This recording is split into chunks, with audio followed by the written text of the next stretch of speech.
ప్రార్థన. మహాపరిశుద్ధుడైన తండ్రి, ఈ సాయంకాల వేళలో నీ దయను కనికరమును కనులారా చూచినట్లుగా నీ శక్తి కలిగిన వాక్కు చేత ఆత్మ చేత నీ బిడ్డలమైన మమ్మల్ని అందరినీ మీరు దర్శించి మాతో మాట్లాడుతున్న నీ ప్రేమను బట్టి కృతజ్ఞతాస్తుతులు చెల్లిస్తున్నాను నాయనా. మొదటి తిమోతి పత్రిక ధ్యానాలలో ఇది నా 5వ అధ్యాయములోకి నడిపించిన తండ్రి నీకు కృతజ్ఞతాస్తుతులు చెల్లిస్తున్నాను. ఈ 5వ అధ్యాయం ప్రారంభం నుండి 26 వచనాలు 25 వచనాల వరకు నీ బిడ్డలతో నాతో స్పష్టంగా మీరు మాట్లాడండి. నీ సంకల్పం యావత్తు బయలుపరిచి నీ బిడ్డలతో నాతో మీరు మాట్లాడినందుకు స్తోత్రాలు. ఇది 5వ అధ్యాయము మొదటి 2 వచనాల్లో ఉన్న సంగతులన్నీ కూడా స్పష్టంగా నీ బిడ్డలతో నాతో మీరు మాట్లాడి నీ మహిమగల రాకడ కొరకు మమ్మల్ని అందరినీ కూడా మీరు సిద్ధపరిచినందుకు కృతజ్ఞతాస్తుతులు చెల్లిస్తూ యేసు నామములో అడిగి పొంది ఉన్నాము తండ్రి, ఆమెన్. ప్రార్థన ఆలకించి అడిగినవన్నీ పొందుకునే భాగ్యం ఇచ్చి నడిపించిన యేసయ్యకు స్తోత్రము చేయుదము. స్తోత్రం స్తోత్రం స్తోత్రం స్తోత్రం. తండ్రి కుమార పరిశుద్ధాత్మ దేవునికి స్తోత్రము చేయుదము. స్తోత్రం స్తోత్రం స్తోత్రం స్తోత్రం స్తోత్రం. ఆమెన్. మంచిది నాన్న. మనందరం కూడా దేవుని యొక్క వాక్యాన్ని నేర్చుకుందాం. దేవునికి మహిమ కలుగును గాక. చూడండి నాన్న, మనందరం కూడా మొదటి తిమోతి పత్రిక ధ్యానాలు జరుగుతూ ఉన్నాయి. ఈ మొదటి తిమోతి పత్రికలో ఇప్పటి వరకు ఇంచుమించుగా 4 అధ్యాయాలు ముగించడానికి దేవుడు కృపనిచ్చాడు. ఇది 5వ అధ్యాయము మనం నేర్చుకోవడానికి సిద్ధంగా ఉన్నాం. దేవుని ఆత్మ మనలందరినీ దర్శించి మాట్లాడునుగాక. ఆమెన్. మనందరం ప్రభు దగ్గర నేర్చుకుంటున్నాము. ప్రభు యొక్క ఆత్మ మనందరికీ సహాయం చేసి నడిపించునుగాక. ఆమెన్. చూడండి నాన్న, మనం 5వ అధ్యాయంలో మొత్తం 25 వచనాలు ఉన్నాయి. ఈ 25 వచనాలు చాలా చాలా శ్రేష్టమైనవి. ప్రాముఖ్యంగా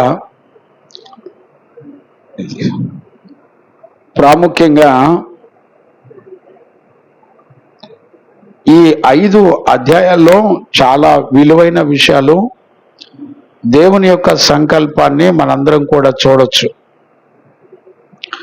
చాలా మందికి ఈ 5వ అధ్యాయము చాలా సింపుల్గా తేలికగా ఉన్నట్టుగా ఉంటుంది. కానీ ఈ 5వ అధ్యాయము చాలా చాలా ప్రాముఖ్యమైంది. ఎంత ప్రాముఖ్యమైందంటే మన జీవన విధానంలో అన్నిటికీ ఆధారమైనంత ప్రాముఖ్యమైంది. మీరు ఈరోజు రాత్రి మనం చాలా ధన్యులు. నాకు తెలిసి ఈరోజు రాత్రి వాక్యం వినటానికి వచ్చిన పిల్లలు కానీ, లైవ్లో వింటున్నటువంటి పిల్లలు కానీ ఎవరైనా కూడా ధన్యులని నేను ఖచ్చితంగా చెప్పగలను. కారణం ఏంటంటే మనకి ఎంత సింపుల్గా ఉంటాయో దేవుని దృష్టికి అంత విలువైనవిగా ఉంటాయి. దేవునికి మహిమ కలుగును గాక. Praise the lord. Hallelujah. Live కట్టేయండి. చూడు, లైవ్ ఎందుకని కట్ అవుతుంది మాట మాటకి.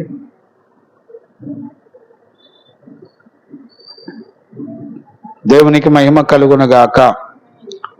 Praise the Lord. ఇది దేవుని సంకల్పంలో చాలా స్పష్టమైంది, విలువైంది కూడాను. ఎంత విలువైంది అనంటే మనం వచనం వెంబడి వచనం చదువుతున్నప్పుడు చాలా స్పష్టమైనగాను విలువైందిగాను మనకి కనపడతా ఉంటది. దేవునికి మహిమ కలుగును గాక. Praise the Lord. ఈరోజు రాత్రి చాలా దేవుని లోతైన విషయాలు మనం ప్రభు దగ్గర నేర్చుకోబోతా ఉన్నాం. ఈ మొదటి 2 వచనాలు సంఘంలో ఉన్నటువంటి అందరి కొరకు మాట్లాడడాన్ని మనం చూడొచ్చు. ఈ మొదటి వచనాల నుంచి ఏం జరుగుతుందనే విషయాలు తెలుసుకోవడానికి ముందల ఈ 4 అధ్యాయంలో జరిగినటువంటి విషయాలన్నీ నేను ఒకసారి రిమైండ్ చేస్తాను, జ్ఞాపకం చేస్తాను. చూడండి, పౌలు తిమోతికి ఈ పత్రిక రాస్తూ మొట్టమొదట సంఘములో దుర్బోధలు నుండి సంఘాన్ని ఎలా కాపాడాలో, దుర్బోధల నుంచి ఒక దైవజనుడిగా సంఘాన్ని తిమోతి ఎక్కడైతే దుర్బోధలు సంఘంలో విస్తరించినాయో అక్కడే తిమోతి ఉండి ఆ దుర్బోధల నుండి సంఘాన్ని ఎలా కాపాడాలో బోధించుకుంటూ వచ్చాడు. 2వ అధ్యాయం ప్రారంభం నుంచి దేవుని యొక్క సంఘములో ప్రజలు ఎలా ఉండాలో, ఎవరెవరు ఏ ఏ ప్రవర్తనలు కలిగి ఉండాలో ఈ 2వ అధ్యాయం ప్రారంభం నుంచి 6వ అధ్యాయము 2వ వచనం వరకు కంటిన్యూ అవుతా వస్తూ ఉంటుంది. అంటే 2వ అధ్యాయం నుంచి 6వ అధ్యాయం 2వ వచనం వరకు కంప్లీట్గా సంఘ చరిత్ర అంతా కూడా ఇక్కడ రాయబడడం జరిగింది.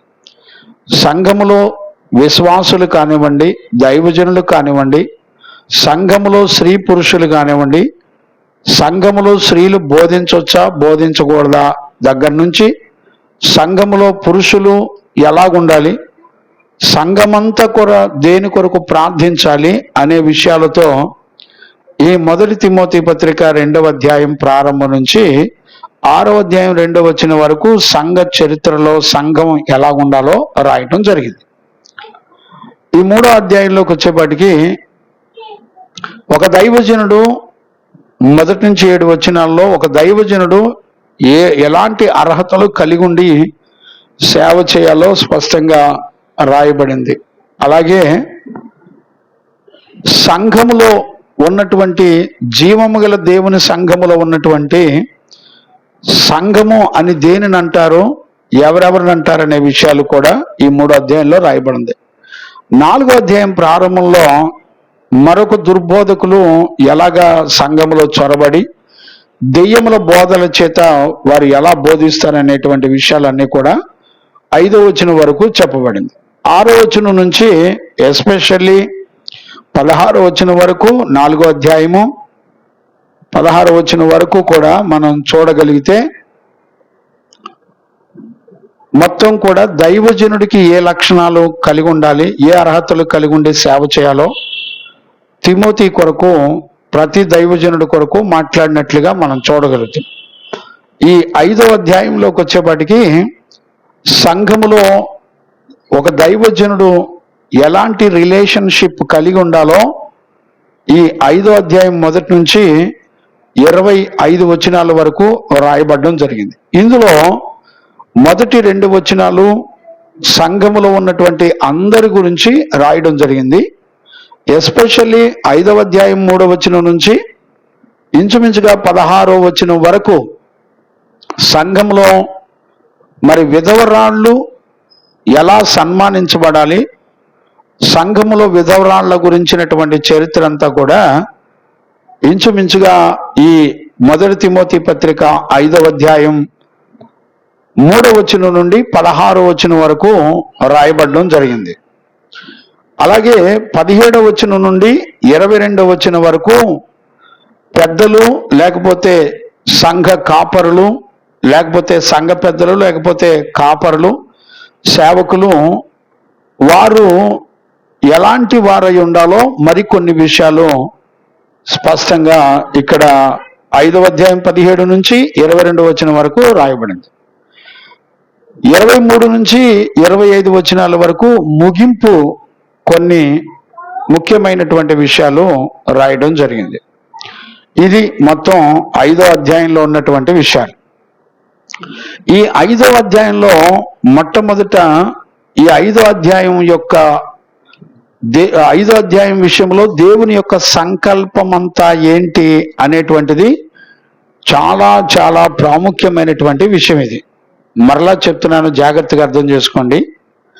ఈ 5వ అధ్యాయంలో దేవుని యొక్క సంకల్పం అంతా కూడా ఏమయ్యిందో స్పష్టంగా మనతో మాట్లాడేటువంటి విషయం.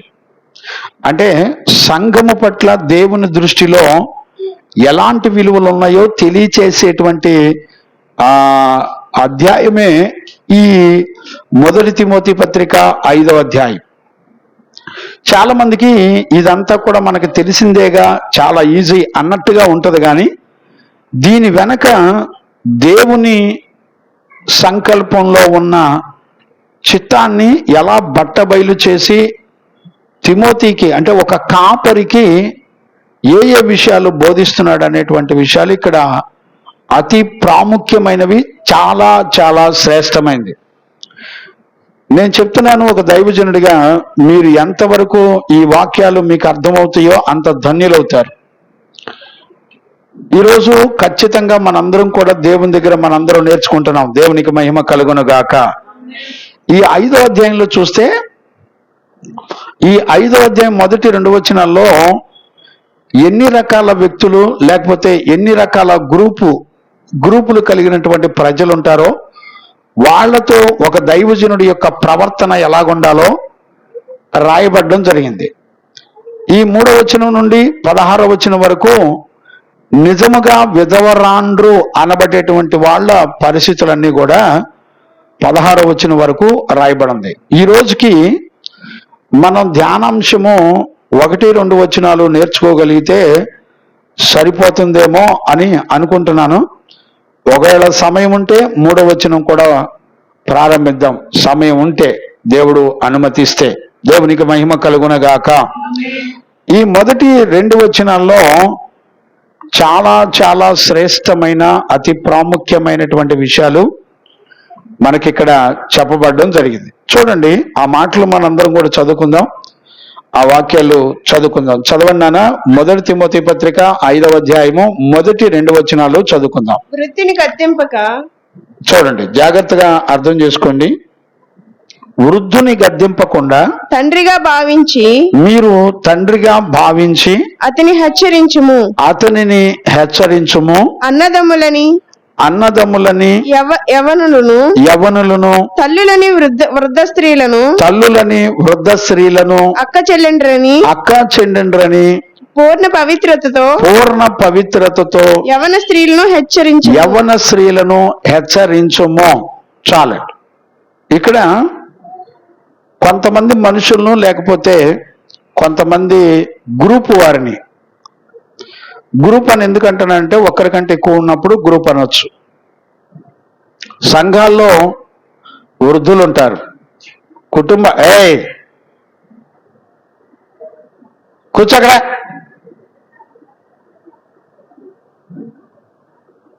సంఘాల్లో వృద్ధులు ఉంటారు. అలాగే సంఘాల్లో యవనస్తులు ఉంటారు, అన్నదమ్ములు ఉంటారు, తల్లులు ఉంటారు, స్త్రీలు ఉంటారు. అంటే ఇదంతా కూడా ఒక గ్రూపు. ఇక్కడ మనందరం ఆలోచించవలసినటువంటి విషయం ఏంటంటే, ఒక దైవజనుడి గురించినటువంటి 12 సంపూర్ణమైన లక్షణాలు కలిగి ఉండి సేవ చేయాలని చెప్పినటువంటి పౌలు 5వ అధ్యాయం ప్రారంభించేపాటికి ఈ కుటుంబాల్లో సహజంగా వృద్ధులంతా కూడా ఎక్కడుంటారు? తండ్రులు, వృద్ధులు, తల్లులు, యవనస్తులు, పిల్లలంతా కూడా ఎక్కడుంటారు అనంటే కుటుంబాల్లోనే ఉంటారు. ఈ 5వ అధ్యాయం ప్రారంభంలో ఈ విషయాలు ఎందుకు పౌలు మాట్లాడుతున్నాడు అనంటే, ఇది చాలా చాలా విలువైంది, చాలా ప్రాముఖ్యమైంది. మీకు అందరికీ అర్థం కావాలంటే నేను మరొక మాట మీకు జ్ఞాపకం చేసినప్పుడు మీకు అర్థమవుతుంది. ఆ మాటను నేను చదివిస్తాను, చూడండి. 3వ అధ్యాయము 15వ వచనం ఒకసారి చదువునానా? అక్కడే 1 తిమోతి పత్రిక 3వ అధ్యాయము అయినను 15వ వచనాన్ని మనం చదువుకుందాం. అయినను నేను ఆలస్యము చేసిన ఎడల దేవుని మందిరములో, ఇప్పుడు చూడండి, దేవుని మందిరములో అనగా జీవము గల దేవుని సంఘములో, జీవము కలిగినటువంటి దేవుని సంఘములో జనులు ఎలాగూ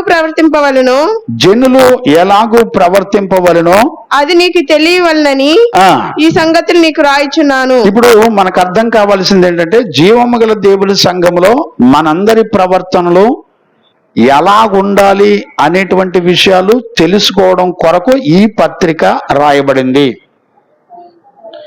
జీవము గల దేవుని సంఘము పట్ల దేవునికి ఉన్నటువంటి సంకల్పం ఇప్పుడు మనకేం కనపడుతుంది అని అంటే,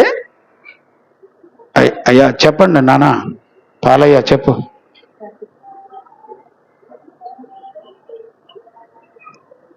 అయ్యా ఓకే రైట్. ఇప్పుడు చూడండి నాన్న, దేవునికి మహిమ కలుగును గాక. Praise the Lord. ఇప్పుడు జాగ్రత్తగా మనందరం కూడా గమనించవలసినటువంటి ప్రాముఖ్యమైనటువంటి విషయం ఏంటంటే, జీవము కలిగిన దేవుని సంఘంలో జనులందరూ కూడా ఎలా ప్రవర్తించాలో చెప్తున్నాడు.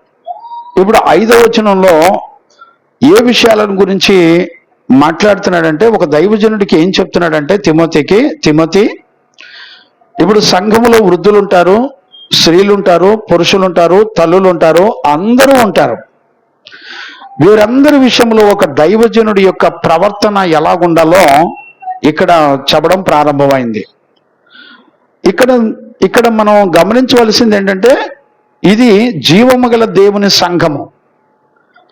ఇప్పుడు దేవుని సంఘము గురించి దేవుని సంకల్పంలో మనకేం కనపడుతుందంటే, తల్లి, తండ్రి, తండ్రులు, యవనస్తులు, కుటుంబంలో ఉన్నటువంటి పిల్లలు, వీళ్ళందరూ కూడా కనపడుతున్నారు. అంటే ఇక్కడ మనకు అర్థం కావలసినటువంటి ప్రాముఖ్యమైనటువంటి విషయం ఏదైనా ఉంది అంటే అదేంటి అని అంటే, జీవము గల దేవుని సంఘము అన్న, జీవము గల దేవుని ఇల్లు అన్న ఒకటే అనేటువంటి సంగతిని మనం గుర్తుపెట్టుకోవాలి. మరలా చెప్తున్నాను, జాగ్రత్త గుర్తుపెట్టుకోండి. అంటే జీవము గల దేవుని సంఘము ఒక ఇల్లు అనేటువంటి విషయాన్ని మనం గుర్తుపెట్టుకోవాలి. ఎందుకు ఒక ఇల్లుగా దేవుడు బాధ్యత రహితమైనటువంటి, బాధ్యత కలిగినటువంటి జీవితాన్ని దైవజనుడు ఎంత రెస్పాన్సిబిలిటీ కలిగిన వాడై ప్రవర్తించాలో చెప్తున్నాడు. ఇప్పుడు దైవజనుడికి, సంఘంలో ఉన్న బిడ్డలకి, ఒక కుటుంబానికి సంబంధం ఏంటి అనంటే, ఇది దేవుని యొక్క సంకల్పము. అంటే సంఘములో ఉన్నటువంటి పిల్లలందరూ కూడా ఒక దైవజనుడికి ఎలాంటి వారంటే తల్లులు గాను, అంటే ఇప్పుడు నేనున్నాను, నాకంటే పెద్దవాళ్ళు ఉంటే వాళ్ళు తండ్రులు గాను, నాతోటి వాళ్ళు ఉంటే నాకు సహోదరులు గాను, అలాగే తల్లులు ఎవరైనా వృద్ధులు పెద్దవాళ్ళు నాకంటే పెద్దవాళ్ళు ఉంటే తల్లులు గాను, చిన్నవాళ్ళు ఉంటే సహోదరులు గాను, అలాగే యవనస్తులు ఉంటే యవనస్తులు, యవన బిడ్డలు ఉంటే యవన బిడ్డలు, యవన స్త్రీలు ఉంటే యవన స్త్రీల విషయంలో మనము ఎలాంటి హెచ్చరికలు కలిగిన వాడిగా దైవజనుడు కలిగి ఉండాలో ఇక్కడ మాట్లాడడం జరుగుతుంది.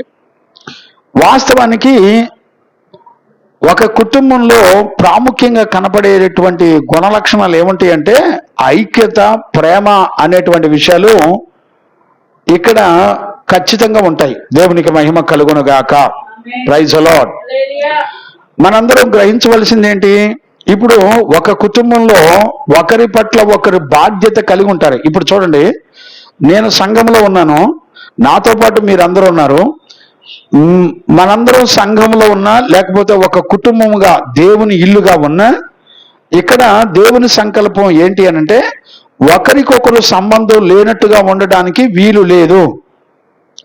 ఒక కుటుంబంలో తండ్రి, తల్లి, బిడ్డలు, వారి కుటుంబాలన్నీ కూడా ఒక రిలేషన్షిప్ కలిగి ఉండి, బంధాన్ని కలిగి ఉండి ఎలాగ నడిపించబడతారో, సంఘములో ఉన్నటువంటి సంఘ బిడ్డలందరూ కూడా ఒకే రిలేషన్షిప్ కలిగిన వారిగా ఉండాలి. ఒక తండ్రికి పుట్టిన బిడ్డలు, కుటుంబాలు ఎలా ఉంటాయో, వారి మధ్యలో ప్రేమ, ఆప్యాయతలు ఎలాగుంటాయో, సేమ్ అలానే సంఘములో కూడా ఉండాలి అని, ఇది మనం ఆలోచించుకున్నాయి కావు, ఇది దేవుని సంకల్పంలో ఉన్న సంగతిని తిమోతికి అపోస్తలుడైన పౌలు రాస్తున్నాడు. ఇప్పుడు ఒక సంఘములో లేకపోతే ఒక ఇంటిలో యజమానిగా, తల్లి, తండ్రులుగా, బిడ్డలుగా ఎలా ఉంటారో, సేమ్ సంఘములో ఉన్న కాపరి కూడా అలానే ఉండాలి అనేటువంటి విషయాన్ని దేవుని యొక్క ఆలోచన ప్రకారంగా ఆయన సంకల్పము ఇలా ఉండాలి. సంఘము కూడా ఒక ఇల్లు వలె ఉండాలి. ఒక ఇంటిలో తండ్రి తల్లి కుటుంబాలందరూ కూడా ఎలా ఉంటారో అలాంటి రిలేషన్షిప్ కలిగిన వారిగా ఉండాలి అని వాక్యం చెప్తుంది. ఇప్పుడు సంఘంలో చేర్చబడిన మనందరి పరిస్థితి ఏంటి అనంటే, ఒక ఇంటి వ్యక్తులతో ప్రేమ కలిగి, ఒక ఇంటి వ్యక్తులతో ఒకరి పట్ల ఒకరి బాధ్యత కలిగి ఎలా ఉంటారో సేమ్ అలానే ఉండాలి అని దేవుని యొక్క వాక్యం స్పష్టంగా చెప్తుంది. దేవునికి మహిమ కలుగునుగాక. Praise the Lord. ఈరోజు రాత్రి నిజంగా అండి మనలందరినీ దేవుడే ప్రేమించి మనతో మాట్లాడుతున్నాడు. నిజంగా నేను ఈ ప్రకటన చెప్పడానికి నేను చాలా దేవుని దగ్గర సంతోషపడుతున్నాను. దేవుడు మనకిచ్చినటువంటి శ్రేష్టమైన భాగ్యముగా నేనైతే ఎంచుకుంటున్నాను. దేవునికి మహిమ కలుగునుగాక. Praise the Lord. ఇప్పుడు మనందరం గమనించవలసినటువంటి ఒక విషయాన్ని మనం చదువుకుందాం. చూడండి, మొదటి 2 వచనాలు మళ్ళొకసారి నేను చదివిస్తాను, మళ్ళీ ఒకసారి దాన్ని ధ్యానం చేద్దాం. చూడండి అన్న, మొదటి తిమోతి పత్రిక 5వ అధ్యాయం మొదటి 2 వచనాలు చదువుకుందాం. వృద్ధిని గద్దింపగా, ఇప్పుడు చూడండి, వృద్ధులను గద్దింపక తండ్రిగా భావించి అతనిని హెచ్చరించుము. ఇప్పుడు చూడండి, అన్నదమ్ములని యవనులను, తల్లులని, వృద్ధులను, స్త్రీలను, అక్క చెల్లెళ్ళని, పూర్ణ పవిత్రతతో యవన స్త్రీలను హెచ్చరించుము. ఇప్పుడు జాగ్రత్తగా అర్థం చేసుకో. మొట్టమొదట వృద్ధుని గద్దింపక తండ్రిగా భావించి వారిని హెచ్చరించుము అన్నారు. ఇప్పుడు వృద్ధులు అంటే ఇంచుమించుగా 60+ అనొచ్చు. మన ప్రపంచంలో ఉన్నటువంటి ధర్మం ప్రకారంగా 60+ మనం ఏం చూడొచ్చు అంటే వృద్ధులను అనేటువంటి విషయాన్ని మనం చూడొచ్చు. నేనేమంటానంటే, గద్దించొద్దు, హెచ్చరించు అని ఎందుకు అంటున్నాడు? ఇప్పుడు వృద్ధులంటే వాళ్ళు ఏం చేస్తారు? ఇక్కడ మనకు అర్థం కావాల్సింది ఏంటంటే, వృద్ధులను మనము గద్దించొద్దు అని దేవుని యొక్క వాక్యం చెప్తుంది. మరలా వారిని హెచ్చరించాలి అని వాక్యం చెప్తుంది. ఇప్పుడు హెచ్చరించడం ఎందుకు, గద్దించకూడదని చెప్పడం ఎందుకు? ఇప్పుడు వృద్ధులు ఏం చేస్తారని ఇప్పుడు చూడండి, ఇక్కడ ప్రాముఖ్యమైనటువంటి ఆలోచన మనకు అర్థం కావాల్సింది ఏంటి అనంటే, వృద్ధులైనా సరే ఎవరైనా సరే అందరినీ బాధించేది ఏంటి అనంటే పాపము అనేటువంటి సంగతి మనం గుర్తుపట్టాలి. దేవునికి మహిమ కలుగునుగాక. Praise the Lord. ఇప్పుడు చూడండి, ఒక దైవజనుడు దేని కొరకు పని చేస్తాడు అంటే సంఘములో దేవునికి విరోధమైన విషయాలలో ఖచ్చితంగా పాపాన్ని ఖండించి దాని విషయంలో సరిచేసేటువంటి వాడిగా ఉంటాడు అనేటువంటి సంగతిని ఇక్కడ ప్రాముఖ్యంగా గుర్తుపట్టాలి. ఇప్పుడు ఈ విషయాలను బట్టి మనకు ఎవరు గుర్తొస్తారు? పాత నిబంధనలో పరిశుద్ధులు ఎవరు గుర్తొస్తారు మీకు అంటే, మనం బైబిల్లో కనుక చూస్తే యోబు గుర్తొస్తాడు. చూడండి, యోబు తన కుటుంబంలో ఎలా ఉంటాడో చూసారా ఎప్పుడన్నా? యోబు తన కుటుంబంలో ఎలా ఉంటాడంటే, తన పిల్లల్లో దేవుని దృష్టికి ఊహలోనైనా పాపం చేస్తారేమోనని నిత్యము కూడా దేవుని సన్నిధిలో బలులను అర్పిస్తూ వారిని పవిత్రమైన జీవితం వైపు నడిపిస్తూ ఉంటాడు. అందుకని మీరు గమనించినట్లయితే ఒక హెచ్చరిక చేయడానికి అర్హతను ఎలా చూపించాడంటే, పూర్ణమైన పవిత్రతతో హెచ్చరించుము అని చెప్తున్నాడు. హెచ్చరించడానికి అర్హతను దేవుడు చెప్పే విషయాలు ఏం చెప్తున్నాడంటే, పూర్ణమైన పవిత్రతతో అనే మాటను ఒక దైవజనుడు కొరకు దేవుడు మాట్లాడుతున్నాడు. అంటే సంఘములో తండ్రిగా, తల్లిగా, అంటే సంఘములో పవిత్రత కలిగినటువంటి వ్యక్తులు పాపాన్ని ఖండిస్తూ ఉంటారు, లేకపోతే పాపం విషయంలో హెచ్చరిక చేసి కాపాడుకుంటూ ఉంటారు అనేటువంటి సంగతి మనం ఇక్కడ గుర్తుపట్టాలి. ఇక్కడ ఒక విషయాన్ని మనందరం కూడా ఎలా గుర్తుపట్టాలి అనంటే, ఏ దైవజనుడైనా, ఏ నీతిమంతుడైనా పాపాన్ని ఖండించేటువంటి వాడిగా, పాప విషయంలో హెచ్చరిక చేసి కాపాడుకునేవాడిగా ఉంటాడు. అంటే ఇక్కడ నీతి ప్రవర్తన కలిగి ఉంటాడు. ఎవరు? సంఘములో దైవజనుడు. దైవజనుడితో పాటు ఉన్నటువంటి వృద్ధులు కానివ్వండి, పెద్ద వయసులో ఉన్నటువంటి తల్లులు కానివ్వండి, యవ్వనస్తులు కానివ్వండి, యవ్వన స్త్రీలు కానివ్వండి, పెద్దవాళ్ళైనటువంటి స్త్రీ పురుషులు కానీ ఎవరైనా సరే వీళ్ళందరి విషయంలో పాప విషయంలో హెచ్చరిక చేసి ఖండించాలి. ఇక్కడ చూడండి, వృద్ధులను మీరు గద్దించొద్దు కానీ వారిని హెచ్చరించండి. అలాగే యవ్వన స్త్రీలను, యవ్వనస్తులను కూడా మీరు హెచ్చరించండి అని చెప్పడాన్ని మనం చూడొచ్చు. అంటే దాని ఉద్దేశం ఏంటి అనంటే, పాపానికి వృద్ధులు, స్త్రీలు, పురుషులు అనే భేదం ఉండదండి. వృద్ధులు కదా, పెద్దవాళ్ళు కదా, వాళ్ళు పాపం చేయరు, వాళ్ళు మంచోళ్ళు అని ఎక్కడ వాక్యంలో చెప్పబడలా. వాక్యం ఏమి చెప్తుందంటే, ఒకవేళ వృద్ధులు అయి ఉండొచ్చు కానీ వాళ్ళని మీరు గద్దించకుండా హెచ్చరించండి. హెచ్చరికలు అనేది దేవుని దృష్టికి విరోధమైన తప్పు లేకపోతే పాపం ఎవరైతే చేస్తారో వారి విషయంలో దేవుని యొక్క వాక్యం ఏమని చెప్తుందంటే, ఖచ్చితంగా హెచ్చరించండి అనేటువంటి విషయాన్ని చెప్తుంది. హెచ్చరించడానికి ఏ అర్హతలు కావాలి అంటే పవిత్రత. ఇప్పుడు చూడండి, కుటుంబంలో ఏ వ్యక్తి అయినా తన పిల్లల గురించి హెచ్చరించాలంటే తల్లిదండ్రులు, లేకపోతే సంఘములో దైవజనులు హెచ్చరించాలంటే, కాపాడుకోవాలంటే ఖచ్చితంగా ఏముండాలి అంటే పవిత్రత అనేది మన రక్త మాంసాల్లో ఉండాలి. ఇప్పుడు నేనేమంటానంటే, సంఘాన్ని కూడా ఒక ఇల్లుగా దేవుడు ఎందుకు పోల్చాడు అనేటువంటి విషయాలు మనందరికీ కూడా ఇక్కడ అర్థం కావలసినటువంటి విషయాన్ని మనం చూడొచ్చు. దేవునికి మహిమ కలుగును గాక. Praise the lord. హల్లెలూయా. కనుక ఈరోజు నిజంగా ఈ విషయాలు దేవుని ఆత్మ మనతో మాట్లాడుతున్నప్పుడు ఆయన సంకల్పించినటువంటి విషయాన్ని బట్టి నేను ఎంతగానో సంతోషిస్తున్నాను. ఇక్కడ మనందరం కూడా పరిశుద్ధ లేఖనాల్లో మనం గనుక చూసినట్లయితే, మొదటి పేతురు పత్రికలో గనుక మనం చూస్తే 2వ అధ్యాయము 5వ వచనం నుండి 9 వరకు మనం చదువుకోవచ్చు. ఆ మాటలు ఒకసారి చదువుకుందాం. మొదటి పేతురు పత్రిక 2వ అధ్యాయము 9వ వచనం 5 నుంచి చదువునానా? అయితే మీరు చీకటిలో నుండి, మీరందరూ కూడా చీకటిలో నుండి ఆశ్చర్యకరమైనటువంటి తన వెలుగులోనికి మిమ్మల్ని పిలిచిన వాని యొక్క గుణాతిశయములను ప్రచురము చేయు నిమిత్తము ఏర్పరచబడిన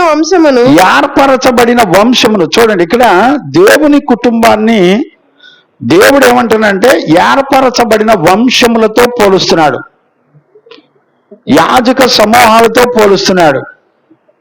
అంటే దేవుని దృష్టికి మనము ఏమై ఉన్నామనంటే, ఒక వ్యక్తి చీకటిలో నుంచి వెలుగులోకి పిలవబడినప్పుడు అతని కుటుంబ చరిత్ర అంతా మారిపోద్ది. మరలా చెప్తున్నాను, జాగ్రత్తగా వినండి.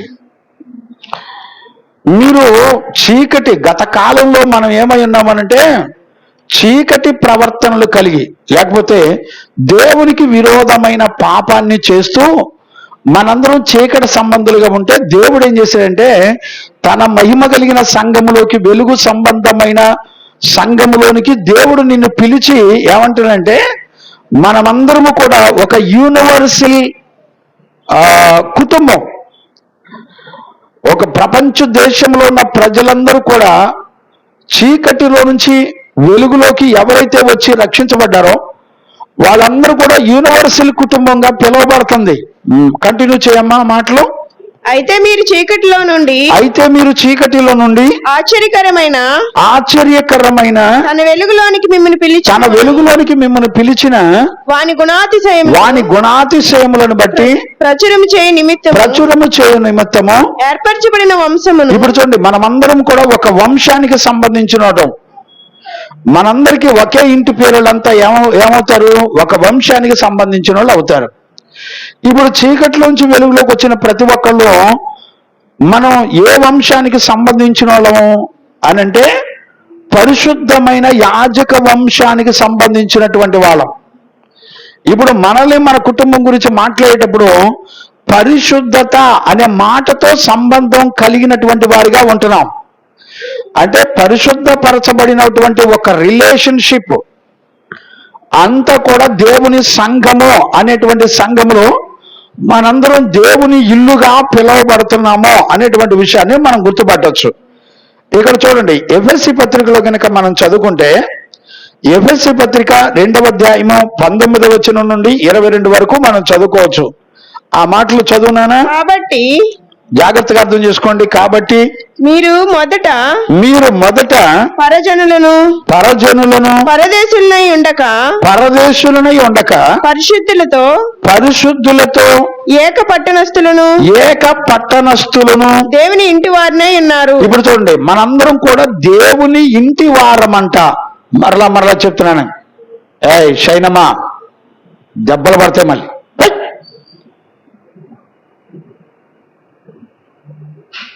ఇక్కడ జాగ్రత్తగా అర్థం చేసుకోండి, ఇది చాలా చాలా ప్రాముఖ్యమైనటువంటి విషయాలు. ఏ వ్యక్తి అయినా సరే, ఒక వ్యక్తి చీకటిలో నుంచి దేవుని చేతిలోకి రక్షించబడి వచ్చినప్పుడు అతను దేనికి సంబంధించినోడుగా మారుతున్నాడు అంటే దేవుని వంశంలోకి చేర్చబడుతున్నాడు, ఆయన కుటుంబంలోకి చేర్చబడుతున్నాడు. ఆయన కుటుంబానికి ఉన్నటువంటి ఇంటి పేరు ఏంటంటే పరిశుద్ధత, పవిత్రత, హోలీనెస్. ఇప్పుడు చూడండి, రక్షించబడిన వాళ్ళందరూ కూడా దేవుని ఇంటి వారము అనే సత్యాన్ని దేవుని యొక్క వాక్యం స్పష్టంగా చెప్తుంది. మళ్ళీ చదువునా మాట, 2:19 వచనం మళ్ళీ కంటిన్యూ చేయనా? కాబట్టి మీ మొదట, ఎఫెసీ పత్రిక 2వ అధ్యాయం 19, కాబట్టి మొదట పరజనులను, మీరందరూ గత కాలంలో పరజనులుగా ఉన్నారు, పరదేశులై ఉండక పరిశుద్ధులతో ఏక పట్టణస్థులను. చూడండి, పరిశుద్ధులతో ఒకే ఒక్క పట్టణం. గమనించారా? మనందరం ఒకే కుటుంబం, ఒకే పట్టణం. ఏక పట్టణస్థులను దేవుని ఇంటి వారినే ఉన్నారు. ఇప్పుడు చూడండి, మనందరం కూడా దేవుని ఇంటి వారమై ఉన్నాం. చూడండి, మన ఇంటికి ఏం పేరు అంటే పరిశుద్ధత. మన వంశానికి ఏం పేరు అంటే పరిశుద్ధ వంశము. ప్రపంచంలో ఎక్కడ ఉన్నా ఏ వ్యక్తి అయినా రక్షించబడి చీకటిలో నుంచి వెలుగులోకి వస్తే, అతడు దేవుని రాజ్యంలో చేర్చబడితే అతనికి ఒకే ఒక్క దేవుడు, ఒకే ఒక్క యాజకుడు, ఒకే ఒక్క రాజు, ఒకే కుటుంబం. చూడండి, సంఘమును గురించి రకరకాలుగా పోల్చబడింది. సంఘమును ఒక శరీరముగా దేవుడు పోల్చాడు. చూడండి, ఒకే శరీరములో మనమందరం కూడా అవయవములు అని రాశాడు. ద్రాక్షవల్లిలో మనందరం కూడా అంటు కట్టబడాలి అని రాశాడు. గమనించారా? మీరందరూ తీగలు అని రాయబడింది. మనందరం ఒకే కాపరి కింద గొర్రెలము అని రాయబడింది. గమనించారా? మనందరము పరిశుద్ధమైన దేవుని ఆలయమై ఉన్నాము. మనందరము దేవుని రాజ్యము కొరకు, మనందరము కూడా ఆయన రాజ్యములో ఒకే కుటుంబము అని, ఒకే కాపరి కింద, ఒకే శరీరంలో భాగాలు, ఒకే ద్రాక్షవల్లి తీగల వలె. గమనించారా? ఒకే రాజ్యములో మనందరం ఒకే కుటుంబంగా అనేటువంటి మాటలే మనందరం కూడా అనేక సందర్భాల్లో దేవుని యొక్క సంఘమును గురించి మాట్లాడడాన్ని మనందరం కూడా చూడొచ్చు. ఈరోజు రాత్రి మనకి ఈ విషయాల వెనక మనకు అర్థం కావలసినటువంటి విషయం ఏంటంటే, ఇది దేవుని ఆలోచన. ఈ మనందరి విషయంలో దేవుని సంకల్పం. అంటే మనందరం ఒకే కుటుంబంగా, ఆత్మ సంబంధమైన కుటుంబంగా, ఒక ఇంటిలో పెరిగేటువంటి కుటుంబంగా, ఒక ఇంటిలో ఒకరు సంబంధం లేకుండా ఎదగకూడదు. ఒక కుటుంబంలో బిడ్డలకి ఏదైనా అవసరం అయితే తల్లిదండ్రులు ఎలా చూస్తారో, తల్లిదండ్రులు వృద్ధాప్యంలోకి వచ్చినప్పుడు పిల్లలు ఎదిగి పెద్దవాళ్ళు అయ్యి వాళ్ళు ప్రయోజకులై తల్లిదండ్రులను ఎలా పట్టించుకుంటారో, ఒక దైవజనుడు సంఘంలో ఉన్నటువంటి ప్రతి కుటుంబంలో ఉన్న ప్రతి బిడ్డల విషయంలో అలాంటి బాధ్యత కలిగినటువంటి వాడిగా, పరిశుద్ధత కలిగినటువంటి వంశముగా, యాజక సమూహముగా అతడు సంఘములో దైవజనుడు ఉండాలి. సంఘములో వృద్ధులైనటువంటి తండ్రుల విషయంలో, తల్లుల విషయంలో, యవనస్తుల విషయంలో, యవన స్త్రీల విషయంలో పవిత్రత కలిగినటువంటి వాడిగా ఉండాలి. ఎందుకని అంటే ఒక దైవజనుడు ప్రతి ఇంటికి ఒక స్వతంత్రత కలిగినటువంటి వాడిగా ఉంటాడు. గమనిస్తున్నారా? దేవునికి మహిమ కలుగును గాక. ప్రతి ఇంటికి ఒక దైవజనుడి విషయంలో చక్కటి యాక్సెస్ కలిగి ఉంటాడు. ఏ ఇంటికైనా స్వతంత్రంగా వెళ్తాడు. ప్రతి ఇంటిలో ఉన్న బిడ్డలందరితో స్వతంత్రంగా మాట్లాడతాడు. స్త్రీలందరూ కూడా వచ్చి దగ్గరగా నుంచొని స్వతంత్రంగా నా తండ్రి అన్నట్టుగా మాట్లాడుతూ ఉంటారు. అంటే ఇక్కడ దైవజనుడు కనీసం తన ఊహలో గాని, తన ప్రవర్తనలో గాని, నడకలో గాని ఎక్కడా కూడా చిన్న అపవిత్రత కలిగి ప్రవర్తించకూడదు. ఇది ఎంత దేవుని ఇల్లు, దేవుని పట్టణమో, ఒకే తండ్రికి మనందరం కూడా పిల్లలము. సంఘములో చేర్చబడిన తర్వాత సంఘములో ఉన్న ఒక వ్యక్తి శ్రమలో ఉన్నా, ఒక వ్యక్తికి ఏ పరిస్థితుల్లో ఉన్నా రిలేషన్షిప్ కలిగి ఉంటామో. చూడండి ఎంత స్పష్టతను అపోస్తలుడైన పౌలు పరిశుద్ధాత్మ ద్వారా తిమోతికి, ఒక దైవజనుడికి ఎలాంటి బాధ్యతల గురించి ఎక్స్ప్లెయిన్ చేస్తున్నాడో చూడండి, వివరిస్తున్నాడో చూడండి, తెలియజేస్తున్నాడో చూడండి. ఇప్పుడు మన జీవితంలో ఎప్పుడైనా సంఘంలో చేర్చబడిన తర్వాత మనందరం ఒకే కుటుంబాన్ని ఎప్పుడైనా ఫీల్ అయ్యారండి? వాక్యాన్ని బట్టి ఎప్పుడు కూడా ఒకే సంఘము, ఒకే కుటుంబం అన్న సంగతి బాధ్యత కలిగి ఒకరి శ్రమలు ఒకరు, ఒకరి పరిస్థితులు ఒకరు ఆదరణగా నిలబడాలి. ఇక్కడ గద్దించొద్దు అనే మాటకు అర్థం ఏంటంటే ఒక ఆదరిస్తూ, హెచ్చరిస్తూ, ప్రేమతో వారి పట్ల ప్రవర్తించాలి అనేటువంటి విషయాన్ని మనం ఇక్కడ లేఖనాల్లో చూడగలుగుతున్నాం. దేవునికి మహిమ కలుగును గాక. ఈరోజు రాత్రి ఇది మన జీవితానికి చాలా చాలా విలువైంది. ఇప్పుడు సంఘంలో ఎక్కడా కూడా విభేదాలు కానీ, గొడవలు కానీ లేకుండా ఉంటాయి. ఇప్పుడు చూడండి, ఇంట్లో గొడవలు లేకుండా ఉంటాయండి? ఉండవు. మన ఇళ్లలో కూడా పెద్దోళ్ళు చిన్నోళ్ళు పెద్దోళ్ళు ఏవో సమస్యల చేత బాధించబడుతూ ఒకరినొకరు గ్రహించుకోలేక గొడవలు ఉంటాయి, ఇబ్బందులు ఉంటాయి. కానీ మనందరం ఒకే ఇంటిలో ప్రేమను చూపించి, ఒకే ఇంట్లో ఐక్యత కలిగిన వారమై ఎలా ప్రవర్తిస్తామో సంఘంలో చేర్చబడిన అన్ని కుటుంబాలు అలానే ప్రవర్తించాలి. మరలా చెప్తున్నాను, జాగ్రత్తగా అర్థం చేసుకోండి. నీ ఇంటి విషయంలో ఎంత బాధ్యత కలిగి ఉంటావో సేమ్ సంఘములో ఉన్న బిడ్డలందరి విషయంలో కూడా అదే బాధ్యత కలిగి ఉండాలి. ఇప్పుడు నీ ఇంటిలో పిల్లలంతా కూడా నీకు రక్త సంబంధులుగా, నీ పిల్లలుగా ఎలాంటి రిలేషను, పవిత్రత కలిగినటువంటి రిలేషన్ కలిగి ఎలా ప్రవర్తిస్తామో, పిల్లల పట్ల తల్లిదండ్రుల పట్ల పిల్లలు ఒక పవిత్రత కలిగి, ఒక రిలేషన్ కలిగి ఎలా ప్రవర్తిస్తామో సేమ్ సంఘములో దైవజనుడి పట్ల, లేకపోతే సంఘము దైవజనుడి పట్ల సంఘము కూడా అలాగే పవిత్రత అనేటువంటి రిలేషన్తో మనము ఒకరి పట్ల ఒకరు సంబంధాలు, ఆత్మ సంబంధమైన సంబంధమును కలిగి ఉన్నాము అనే సంగతి, పరిశుద్ధాత్మ ద్వారా ఆత్మ సంబంధమైన సంబంధాన్ని, రిలేషన్షిప్ని కలిగి ఉన్నాము అనేటువంటి సంగతిని దేవుని యొక్క వాక్యం స్పష్టంగా చెప్తుంది. మీరు ఇంకా గనుక మనం గమనించినట్లయితే ఇక్కడే ఎఫెసీ పత్రిక 3:14 కూడా చదువునానా?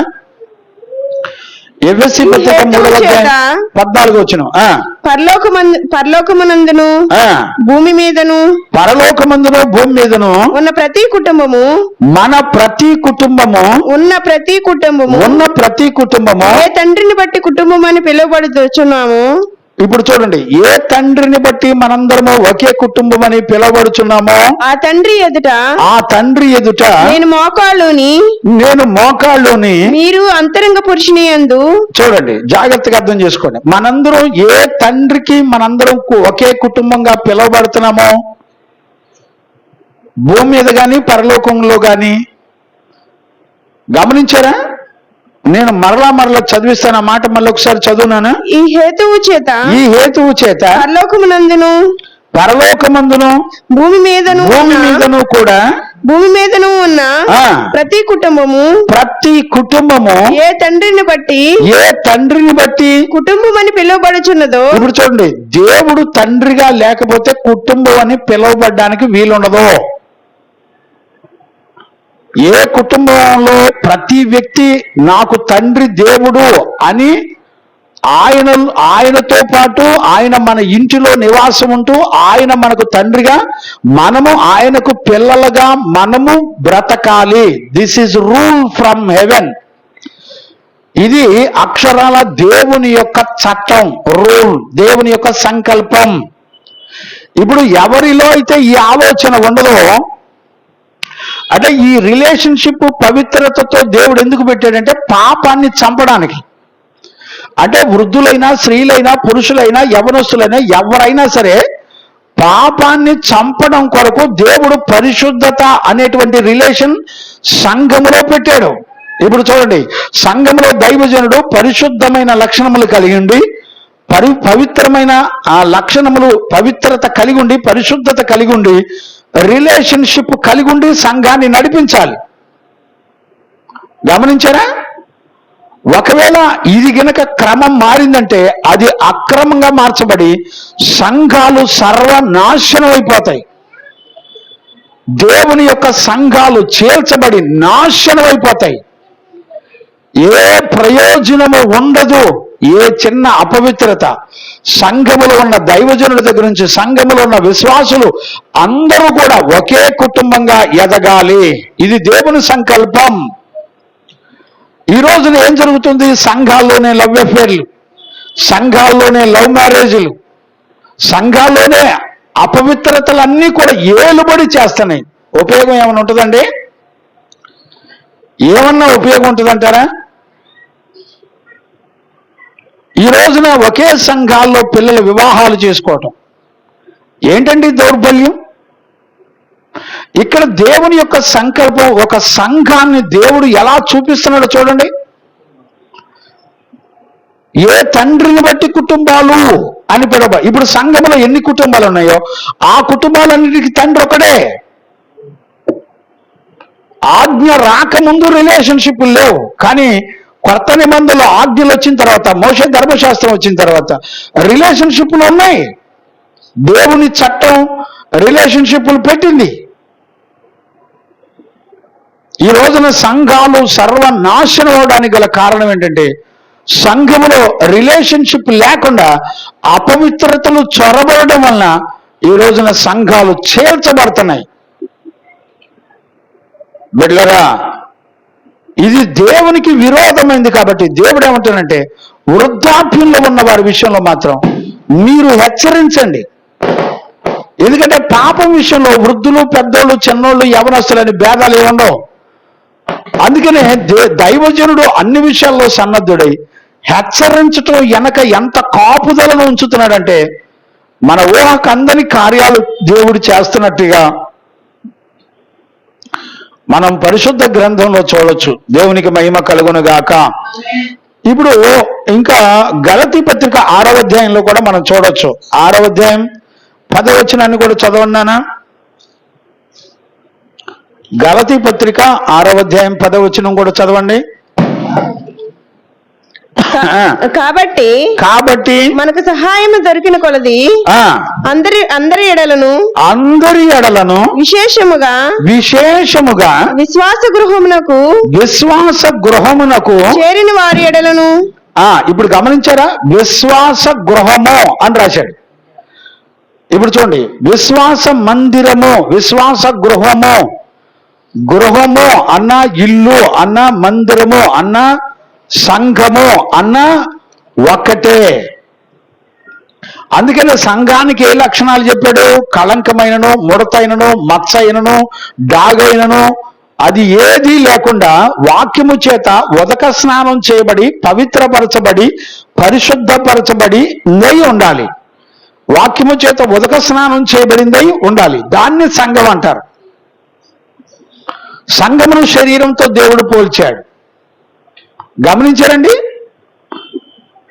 ఒకే పట్టణస్థులము,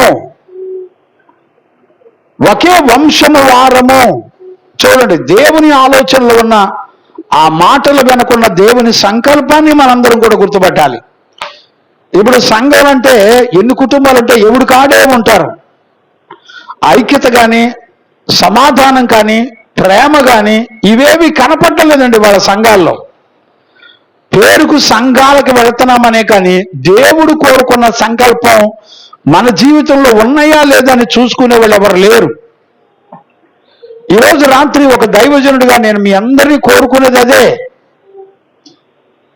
మనందరం గ్రహించవలసింది అదే, గుర్తుపట్టవలసింది అదే. ఇప్పుడు దేవుని సంకల్పమే నీకు తెలియనప్పుడు నువ్వేం భక్తి చేస్తావు? సంఘంలోకి వచ్చి నువ్వేం భక్తి చేస్తావు?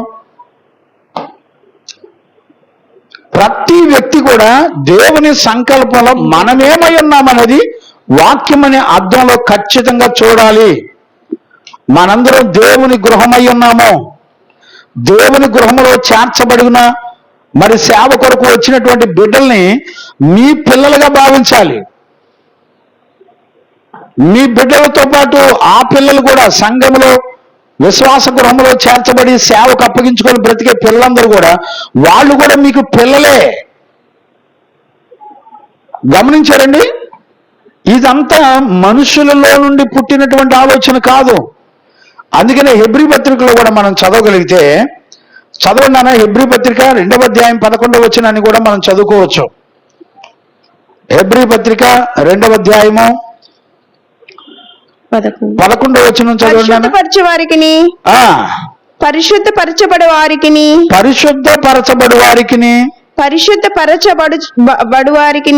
పరిశుద్ధపరచబడు వారికిని అందరికి ఒక్కటే మూలము. అందరికి కూడా ఒక్కటే మూలము. ఈ హేతువు చేతను వారిని సహోదరులను పిలుచుటకు ఆయన సిగ్గుపడక నీ నామమును నీ సహోదరులకు ప్రచురపరుతును. సమాజముల మధ్య నీ కీర్తిని గానము చేసేదను అని అనేను. చూడండి, ఇక్కడ మనం అర్థం కావలసినటువంటి విషయం ఏంటంటే, పరిశుద్ధపరచబడువానికి అందరికీ ఒక్కటే మూలం. ఏంటిది? ఒకరికొకరు మీరు సహోదరులు. పరిశుద్ధతను బట్టి సహోదరులు అవుతారు సంఘంలో. పరిశుద్ధత లేనివాడు వాడు శరీర సంబంధి. గమనించారా? శరీర సంబంధులు ఎన్నడూ కూడా దేవుని సంతోషపెట్టలేరు. వాళ్ళు దేవుని పిల్లలు కాలేరు.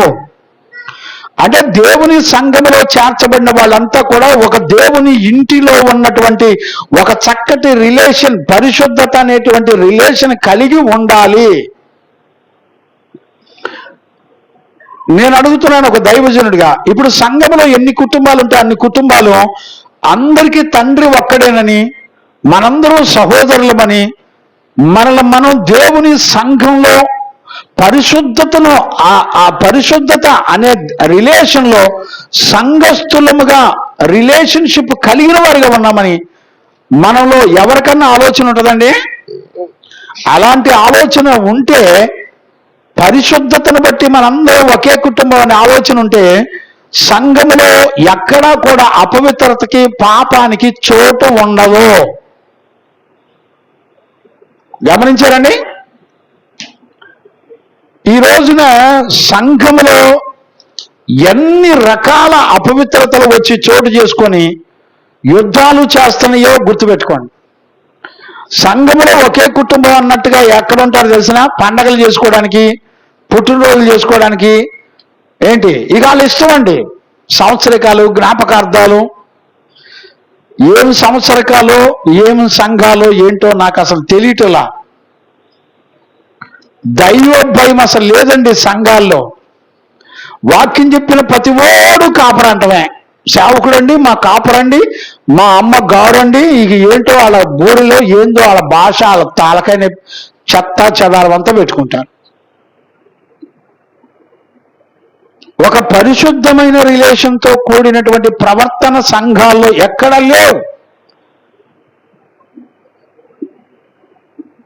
ఆలోచించేవాడు ఎవడు లేడు.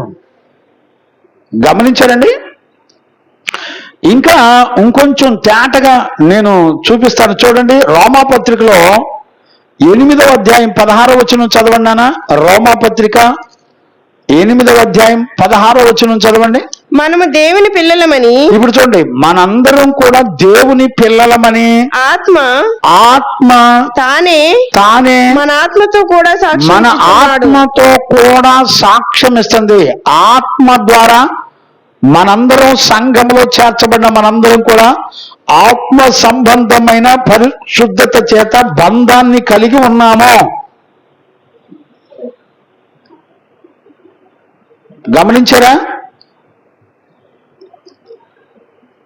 ఈరోజు రాత్రి నిజంగా అండి ఈ విషయాలు కూడా మినిమం సంఘ కాపర్లు అన్న వాళ్ళకి, పాస్టర్లు అన్న వాళ్ళకి కూడా తెలియదండి, సరిగ్గా తెలియదు.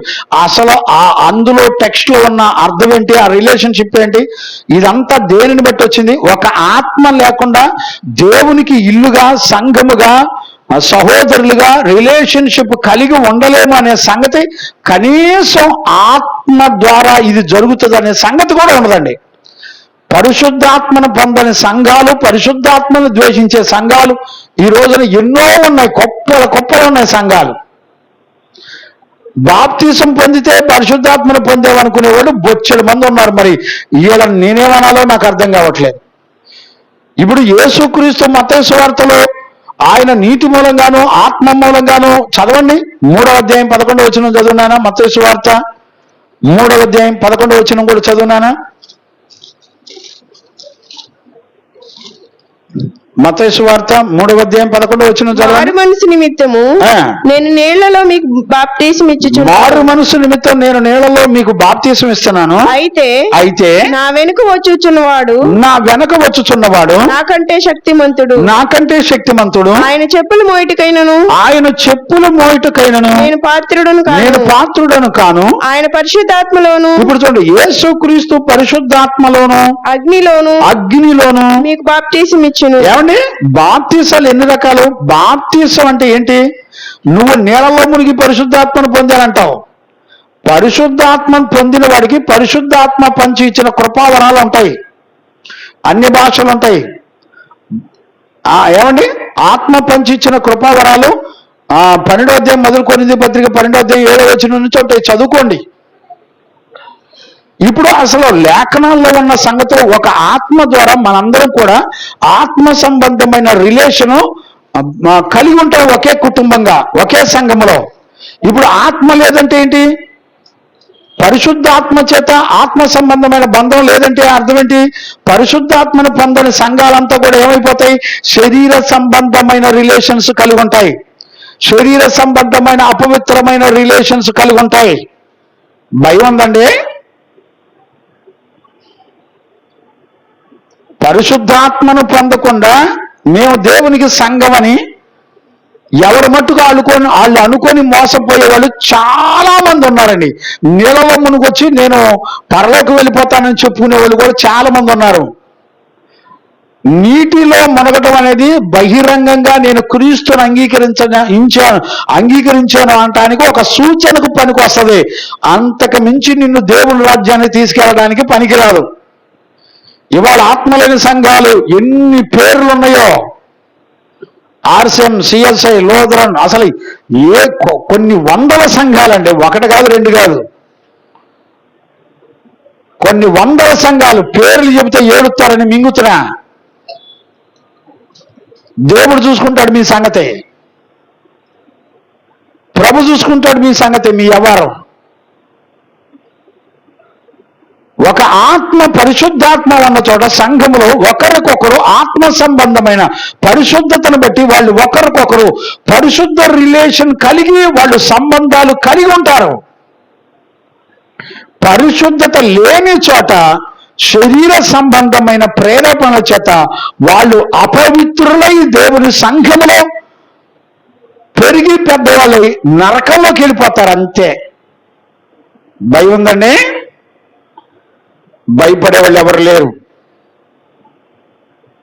ఎంతమందికి అర్థమవుద్ది? ఎవరు తెలుసుకుంటారు?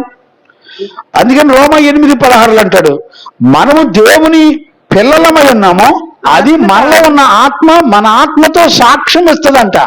మనందరం ఒకే పిల్లలం, మనందరికి తండ్రి ఒకడే, కాపర్ ఒకడే, మనందరం ఒలివాలో, మనందరం అంటగట్టబడ్డాం, మనందరం తీగలం, శరీరం ఒకటే, మనందరం అవయవాలం, రాజు మనకి దేవుడు ఒకడే, మనమందరం ఆయన పిల్లలం. ఒక చక్కటి పరిశుద్ధతతో కూడినటువంటి రిలేషన్షిప్ కలిగి ఉంటాం. అర్థం కాదండి, ఎన్ని సంవత్సరాలు చెప్పినా అర్థం కాదు. గమనించారండి? ఇంకా మీరు చూస్తే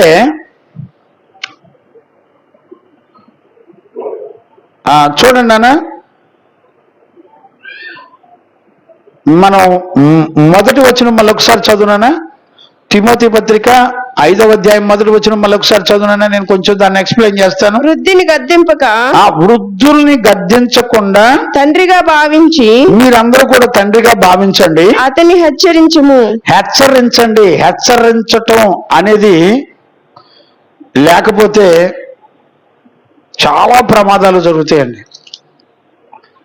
ఆత్మ సంబంధమైన హెచ్చరిక అనేది ఎలాంటిదంటే నీ ఆత్మను రక్షించేది. గమనించారా? ఒక దైవజనుడు హెచ్చరిక వెనక నీ ఆత్మను రక్షించుకుంటాడనే సంగతిని గుర్తుపట్టాలి. గుర్తుపట్టారండి? హెచ్చరిక అంటే ఏంటి? ఇక నీకు సెకండ్ ఛాన్స్ ఉండదు. మనందరం గుర్తుపట్టాలి. ఇప్పుడు దారిలో మనం ప్రయాణాలు చేస్తున్నప్పుడు హెచ్చరిక అని బోర్డు పెట్టి 2 ఎముకల బొమ్మలు వేస్తారు. మీరు చూసారో లేదు? ఎముకల బొమ్మలు వేయటం అర్థం ఏంటి? ఇక మరలా మీలో జీవం ఉండదు అంటే. ఇక్కడ హెచ్చరిక అనే మాటని పరిశుద్ధాత్ముడు ఎంత స్పష్టంగా వాడాడో చూడండి. గద్దింపు కంటే హెచ్చరిక నీ ఆత్మను రక్షించి కాపాడేది. గమనించారా?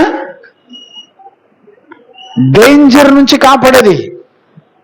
ఇక మరలా ఆ హెచ్చరిక దాటితే మరలా నువ్వు జీవంలోకి ప్రవేశించవు. హెచ్చరిక వెనక ఏముంటుందంటే ఆజ్ఞ ఉంటుంది. ఇది పరిశుద్ధుల ఆజ్ఞ ఉంటుంది. ఈ హెచ్చరిక ఎలా చెప్తాడంటే చాలా మృదుగా, ప్రేమతో చెప్తారు. గమనించారా? సాత్వికమైన మనసు కలిగి ఉండి చెప్తారంట. గద్దించొద్దు, వృద్ధుల్ని దేవుడే విడిచిపెట్టేసేయమంటున్నాడు, కానీ హెచ్చరించమంటున్నాడు. హెచ్చరిక వెనక ఆజ్ఞ ఉంటుంది. గమనించారా? ఇప్పుడు మీరు ఆ సాత్వికమైన మనస్సుతో చెప్పాలి అంటే అర్థం ఏంటి? ఒక వ్యక్తి దేవునికి విరోధంగా ప్రవర్తించినప్పుడు వృద్ధులైనా, స్త్రీలైనా, పురుషులైనా అతనిని సాత్వికమైన మనస్సు అంటే తన ఆత్మను రక్షించే హృదయంతో, ప్రేమతో మాట్లాడాలి. ఈ విషయంలో హెచ్చరిక చేయాలి. అంటే ఇక హెచ్చరిక తర్వాత ఇక నీకు ఛాన్స్ ఉండదు. There is no way. ఇప్పుడు చెప్పండి, హెచ్చరిక మంచిదా, గద్దింపు మంచిదా? ఇప్పుడు మనం ఇప్పుడు ఎలా అర్థం చేసుకోవాలి ఇక్కడ? అంటే వృద్ధులైనా, యవనస్తులైనా, స్త్రీలనైనా, పెద్దోళ్ళనైనా, పిల్లలనైనా, యవనస్తులైనా ఎవరిని కూడా పాపం వదిలిపెట్టదు. పాపం విషయంలో దైవజనుడు ఖచ్చితంగా హెచ్చరించాలి. అబ్బాయి, ఈ హెచ్చరిక దాటితే there is no more chance. ఇక నీకు తర్వాత ఈ కృప పోగొట్టుకుంటే మళ్ళీ దొరకదు. ఈ రోజున ఈ వాక్యం వినటానికి నువ్వు దేవుని మందిరానికి వచ్చావు, ఈ కృపను పోగొట్టుకుంటే మళ్ళీ నీకు దొరకదు. There is no way.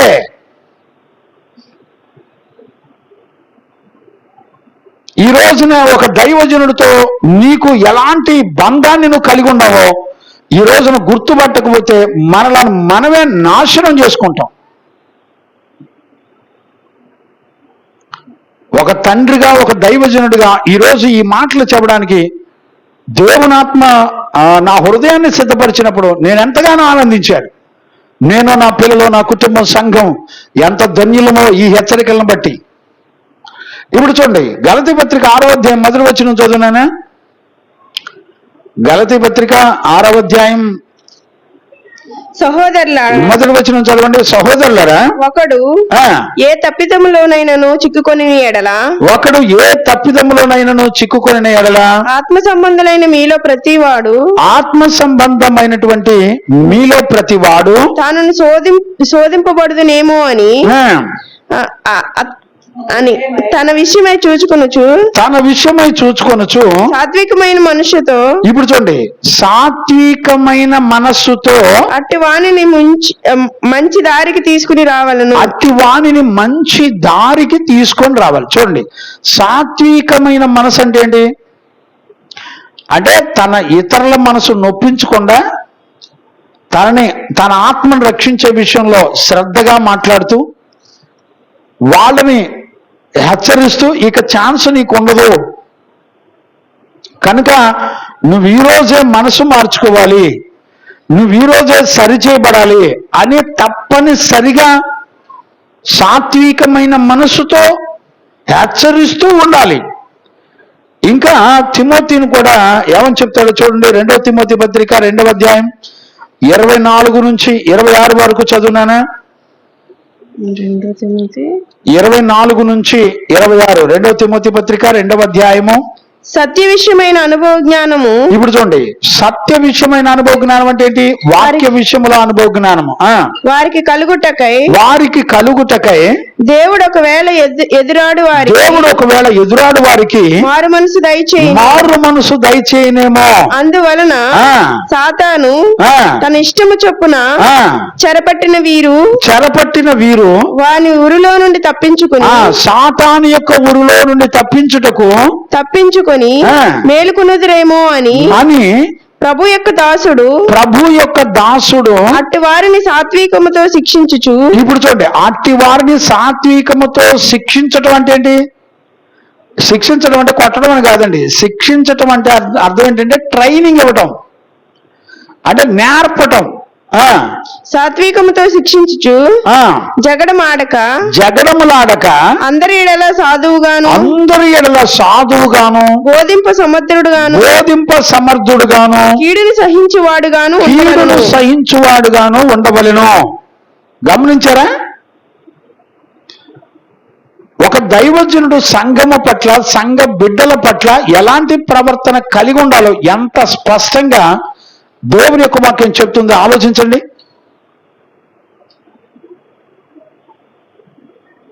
ఈ రోజు రాత్రి ఒక దైవజనుడిగా మిమ్మల్ని అందరినీ కూడా నేను చాలా చాలా జాగ్రత్తగా ఈ విషయాలు గ్రహించుకోకపోతే నష్టం మనకే.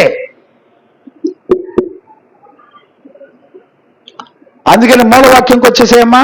5వ అధ్యాయం 1-2 వచనాలు మళ్ళీ వృద్ధుని గద్దింపక తండ్రిగా భావించి. ఇప్పుడు చూడండి, వృద్ధులు అందరూ కూడా తండ్రులుగా ఉండాలి. భావించి అతనిని హెచ్చరించుము.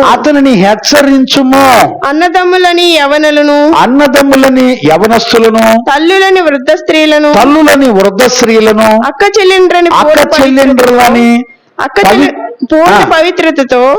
చెల్లెండ్రులని పూర్ణ పవిత్రతతో యవన స్త్రీలను కూడా హెచ్చరించుము. చూడండి, సంఘంలో యవన స్త్రీలను ఎందుకు హెచ్చరించాలి?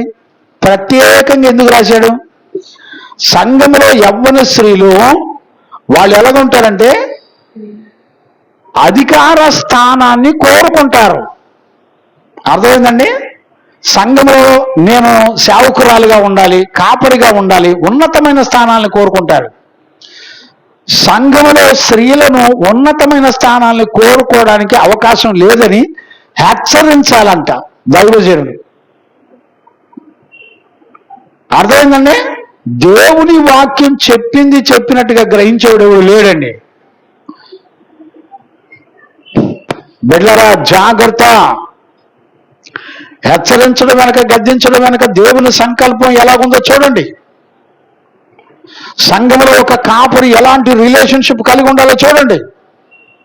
ప్రతి ఒక్కరు బ్లడ్ రిలేషన్, రక్త సంబంధులు. వీళ్ళు ఒకే ఆత్మ చేత పవిత్రతను బట్టి సహోదరులుగా, సహోదరీలుగా, పెద్దవాళ్ళైతే ఆ తల్లులుగా, చిన్నవాళ్ళైతే సహోదరులుగా, సహోదరీలుగా, యవనస్తులు, వృద్ధులు, పెద్దవాళ్ళు అలాంటి రిలేషన్షిప్ కలిగి పవిత్రతను బట్టి కుటుంబాలుగా పిలువబడాలి. ఉన్నాయండి? ఈ రోజున సంఘాలలో ఇలాంటి రిలేషన్షిప్లు ఉన్నాయండి? ఏమి లేదండి. ఈ రోజున లోకంలో ఉన్న పాపం మొత్తం సంఘాల్లోనే జరుగుతున్నాయి.